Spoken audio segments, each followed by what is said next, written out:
Ahojte, vítame vás u nás v Kindercentre a dnes si s vami rozbalíme túto krásnu novinku od Julesu.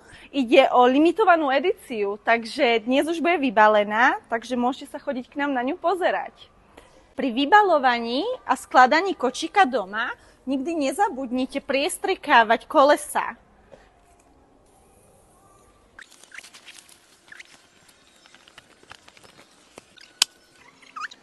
Keď sme pri tej korbičke, vám ukážeme tie nádherné detaily, s ktorými sa Jules krásne vyhral. A myslím si, že každé bábätko tým bude zaujaté. Takisto si môžeme ukázať tú veľkú priestrannú vaničku, krásnych 77 cm a 33. Takže nemusíte sa báť, že by sa tam bábätko v zime s fusakom nezmestilo. Tohto kočíka budete nadšení takisto ako my. Budeme sa na vás tešiť, sme tu dneska do 8, takisto aj každý deň. Od 9. do 8. tak